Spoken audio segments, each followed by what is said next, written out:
Hello there, how are you? I hope you are very well. I hope everyone's very well today. My name is Gildart Jackson, and I have been doing these fireside readings for many months now. And if you go to YouTube, the Fireside Reading channel on YouTube, you will see all the books that we've done. And if you've missed any of them and you'd like to read them with me, have me read them to you sitting in front of the fire, then please check them out. Or your preference might be to have it live on Instagram, and that's what we're doing now. And we are currently in the middle of Pride and Prejudice. One of Jane Austen's master works. We are on chapter 39, and today we're going to read a couple of chapters. And where we are in the story is Elizabeth and Jane have just returned home, but Elizabeth hasn't yet told Jane that she was asked by Mr. Darcy to marry him. She is saving that until the right time comes. She's meeting all the other members of the family beforehand. So, welcome to a fireside reading of Pride and Prejudice by Jane Austen, chapter 39. It was the second week in May in which the three young ladies set out together from Gracechurch Street for the town of blank in Hertfordshire, and as they drew near the appointed inn where Mr. Bennet's carriage was to meet them, they quickly perceived, in token of the coachman's punctuality, both Kitty and Lydia looking out of a dining room upstairs. These two girls had been above an hour in the place, happily employed in visiting an opposite milliner, watching the sentinel on guard, and dressing a salad and cucumber. After welcoming their sisters, they triumphantly displayed a table set out with such cold meat as an inn larder usually affords, exclaiming, "Is not this nice? Is not this an agreeable surprise? And we mean to treat you all," added Lydia. "But you must lend us the money, for we have just spent ours at the shop out there." Then, showing her purchases, "Look here, I have bought this bonnet. I do not think it is very pretty, but I thought I might as well buy it as not. I shall pull it to pieces as soon as I get home and see if I can make it up any better." And when her sisters abused it was ugly, she added, with perfect unconcern, "Oh, but there were 2 or 3 much uglier in the shop, and when I have bought some prettier coloured satin to trim it with fresh, I think it will be very tolerable. Besides, it will not much signify what one wears this summer after the Shire have left Meryton, and they are going in a fortnight." "Are they indeed?" cried Elizabeth, with the greatest satisfaction. "They are going to be encamped near Brighton, and I do so want Papa to take us all there for the summer.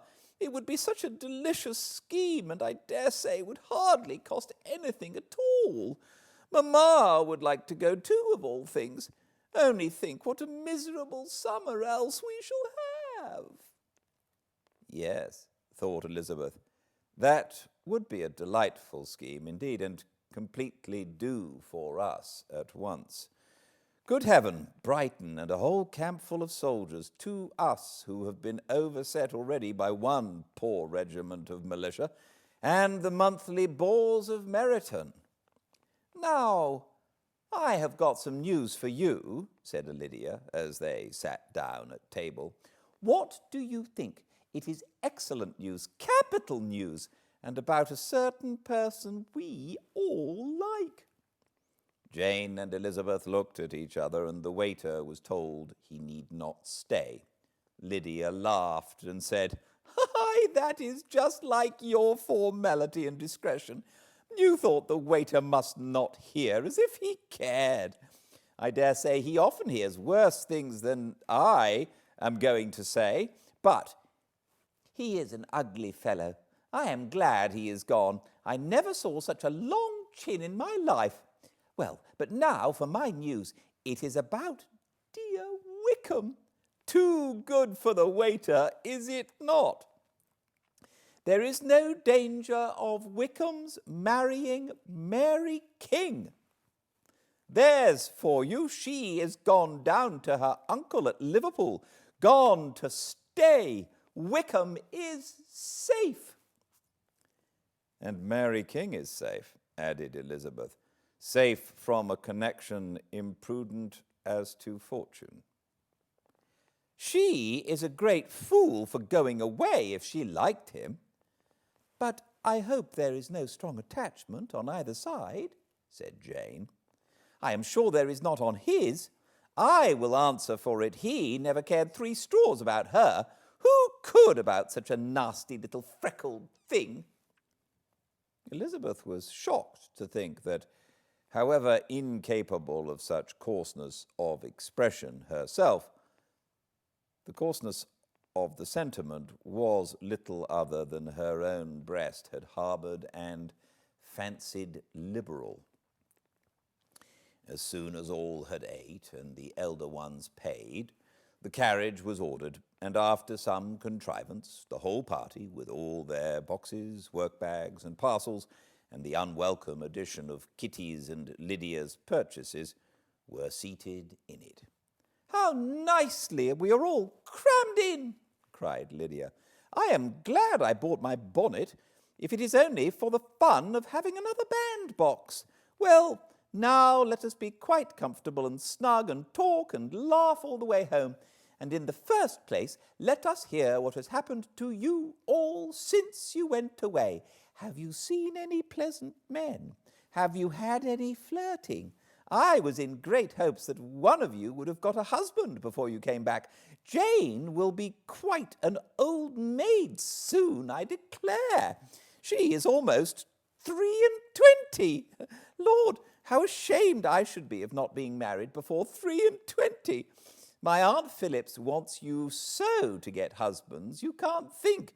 She says Lizzie had better have taken Mr. Collins, but I do not think there would have been any fun in it. Lord, how I should like to be married before any of you, and then I would chaperone you about to all the balls. Dear me!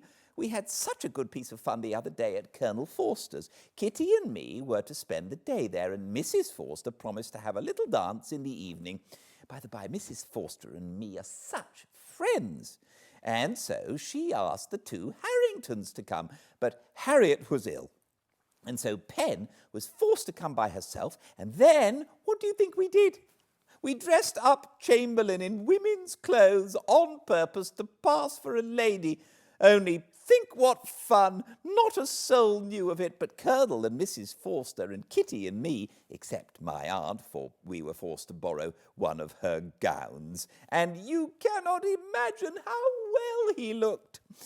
When Denny and Wickham and Pratt and 2 or 3 more of the men came in, they did not know him in the least. Lord, how I laughed! And so did Mrs. Forster. I thought I should have died, and that made the men suspect something, and then they found out what was the matter. With such kinds of histories of their parties and good jokes did Lydia, assisted by Kitty's hints and additions, endeavour to amuse her companions all the way to Longbourn. Elizabeth listened as little as she could, but there was no escaping the frequent mention of Wickham's name. Their reception at home was most kind. Mrs. Bennet rejoiced to see Jane in undiminished beauty, and more than once during dinner did Mr. Bennet say voluntarily to Elizabeth, "I am glad you are come back, Lizzie." Their party in the dining-room was large, for almost all the Lucases came to meet Maria and hear the news, and various were the subjects that occupied them. Lady Lucas was inquiring of Maria after the welfare and poultry of her eldest daughter. Mrs. Bennet was doubly engaged, on one hand collecting an account of the present fashions from Jane, who sat some way below her, and on the other retailing them all to the younger Lucases. And Lydia, in a voice rather louder than any other person's, was enumerating the various pleasures of the morning to anybody who would hear her. "Oh, Mary," said she, "I wish you had gone with us, for we had such fun. As we went along, Kitty and I drew up the blinds and pretended there was nobody in the coach, and I should have gone so all the way if Kitty had not been sick. And when we got to the George, I do think we behaved very handsomely, for we treated the other three with the nicest cold luncheon in the world. And if you would have gone, we would have treated you too. And then when we came away, it was such fun. I thought we never should have got into the coach. I was ready to die with laughter. And then we were so merry all the way home. We talked and laughed so loud that anybody might have heard us 10 miles off." To this Mary very gravely replied, "Far be it from me, my dear sister, to depreciate such pleasures. They would doubtless be congenial with the generality of female minds, but I confess they would have no charms for me. I should infinitely prefer a book." But of this answer Lydia heard not a word. She seldom listened to anybody for more than half a minute, and never attended to Mary at all. In the afternoon, Lydia was urgent with the rest of the girls to walk to Meryton and to see how everybody went on. But Elizabeth steadily opposed this scheme. It should not be said that the Miss Bennets could not be at home half a day before they were in pursuit of the officers. There was another reason, too, for her opposition. She dreaded seeing Mr. Wickham again, and was resolved to avoid it as long as possible. The comfort to her of the regiment's approaching removal was indeed beyond expression. In a fortnight they were to go, and once gone, she hoped there could be nothing more to plague her on his account. She had not been many hours at home before she found that the Brighton scheme, of which Lydia had given them a hint at the inn, was under frequent discussion between her parents. Elizabeth saw directly that her father had not the smallest intention of yielding. But his answers were at the same time so vague and equivocal that her mother, though often disheartened, had never yet despaired of succeeding at last. Chapter 40. Elizabeth's impatience to acquaint Jane with what had happened could no longer be overcome, and at length, resolving to suppress every particular in which her sister was concerned, and preparing her to be surprised, she related to her the next morning the chief of the scene between Mr. Darcy and herself. Miss Bennet's astonishment was soon lessened by the strong sisterly partiality which made any admiration of Elizabeth appear perfectly natural, and all surprise was shortly lost in other feelings. She was sorry that Mr. Darcy should have delivered his sentiments in a manner so little suited to recommend them, but still more was she grieved for the unhappiness which her sister's refusal must have given him. "His being so sure of succeeding was wrong," said she, "and certainly ought not to have appeared, but consider how much it must increase his disappointment." "Indeed," replied Elizabeth, "I am heartily sorry for him. But he has other feelings which will probably soon drive away his regard for me. You do not blame me, however, for refusing him?" "Blame you? Oh, no."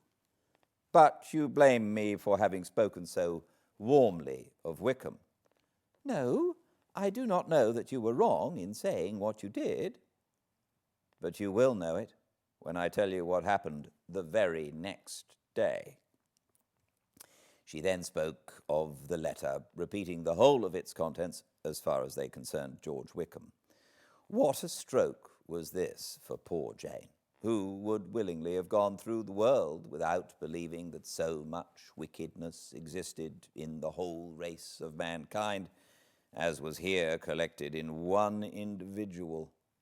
Nor was Darcy's vindication, though grateful to her feelings, capable of consoling her for such discovery. Most earnestly did she labor to prove the probability of error and seek to clear the one without involving the other. "This will not do," said Elizabeth. "You never will be able to make both of them good for anything. Take your choice, but you must be satisfied with only one. There is but such a quantity of merit between them, just enough to make one good sort of man, and of late it has been shifting about pretty much. For my part, I am inclined to believe it all Darcy, but you shall do as you choose." It was some time, however, before a smile could be extorted from Jane. "I do not know when I have been more shocked," said she. "Wickham so very bad! It is almost past belief. And poor Mr. Darcy, dear Lizzie, only consider what he must have suffered.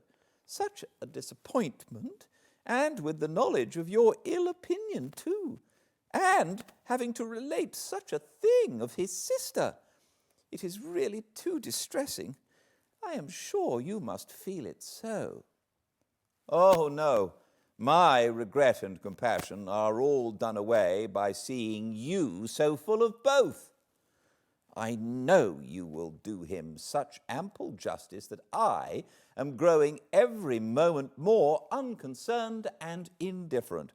Your profusion makes me saving, and if you lament over him much longer, my heart will be as light as a feather. Poor Wickham! There is such an expression of goodness in his countenance, such an openness and gentleness in his manner."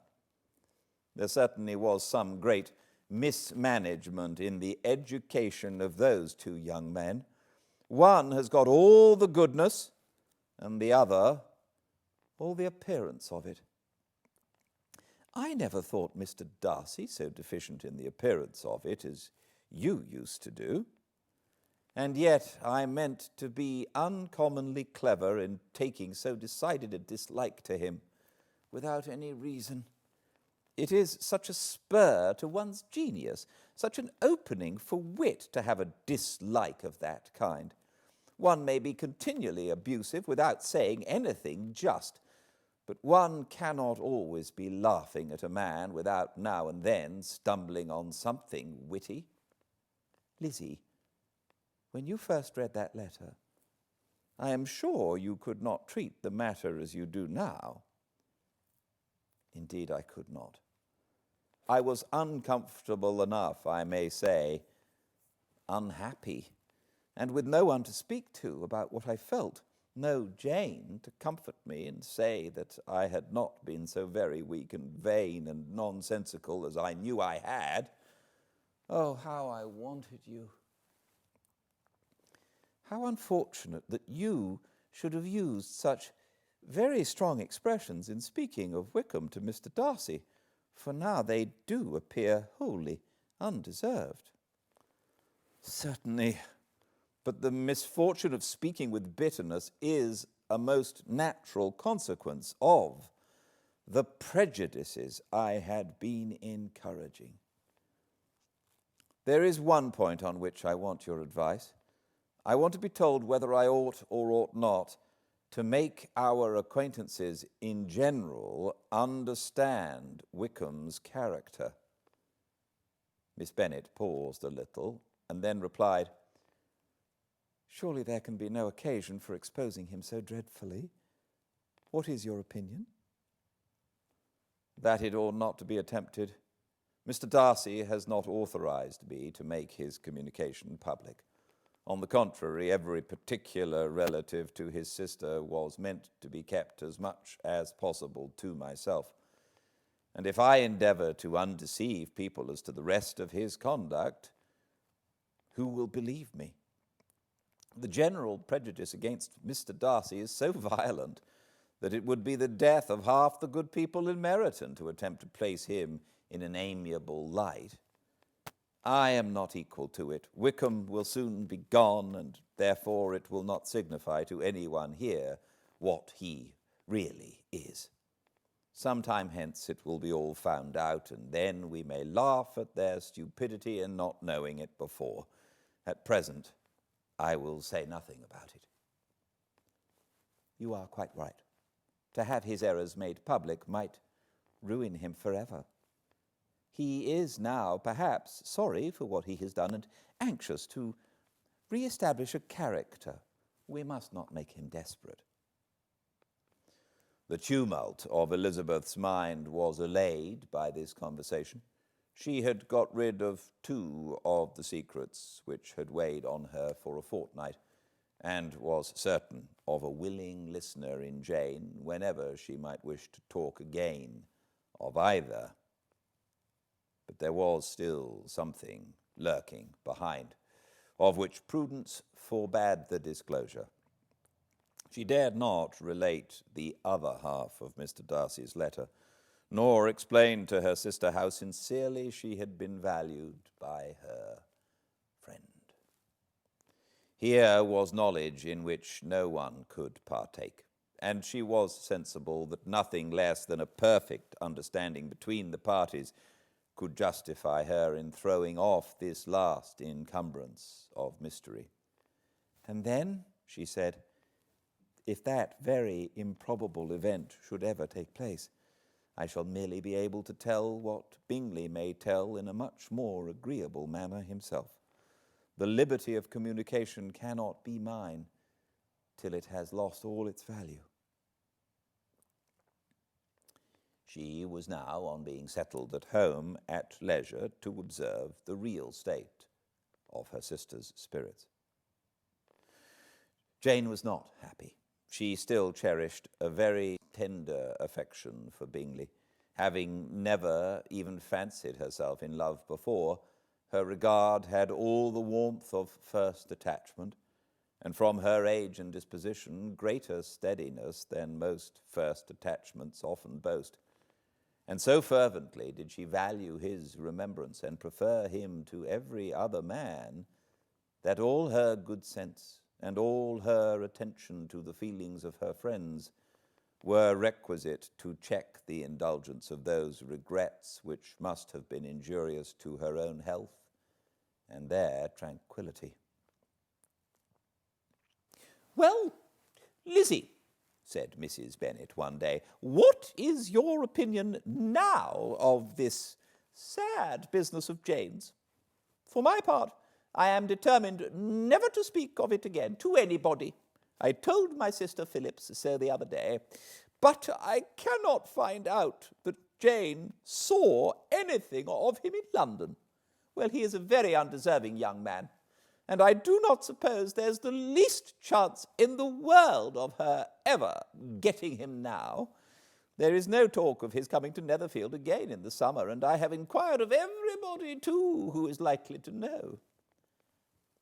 "I do not believe he will ever live in Netherfield any more." "Oh, well, it is just as he chooses.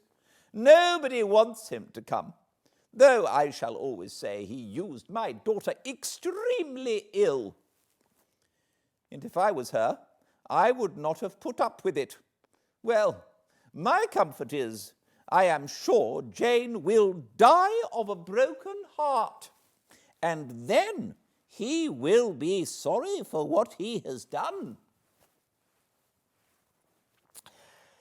But as Elizabeth could not receive comfort from any such expectation, she made no answer. "Well, Lizzie," continued her mother soon afterwards, "and so the Collinses live very comfortable, do they? Well, well, I only hope it will last. And what sort of table do they keep? Charlotte is an excellent manager, I dare say. If she is half as sharp as her mother, she is saving enough. There is nothing extravagant in their housekeeping, I dare say. No, nothing at all. A great deal of good management, depend upon it. Yes, yes, they will take care not to outrun their income. They will never be distressed for money. Well, much good may it do them. And so I suppose they often talk of having Longbourn when your father is dead. They look upon it as quite their own, I dare say, whenever that happens. It was a subject which they could not mention before me. No, it would have been strange if they had, but I make no doubt they often talk of it between themselves. Well, if they can be easy with an estate that is not lawfully their own, so much the better. I should be ashamed of having one that was only entailed on me. Thank you for joining me. I hope this helps just a little bit, and I look forward to seeing you tomorrow for the next few chapters of Pride and Prejudice by Jane Austen. Until I see you next, please be very well. Good night.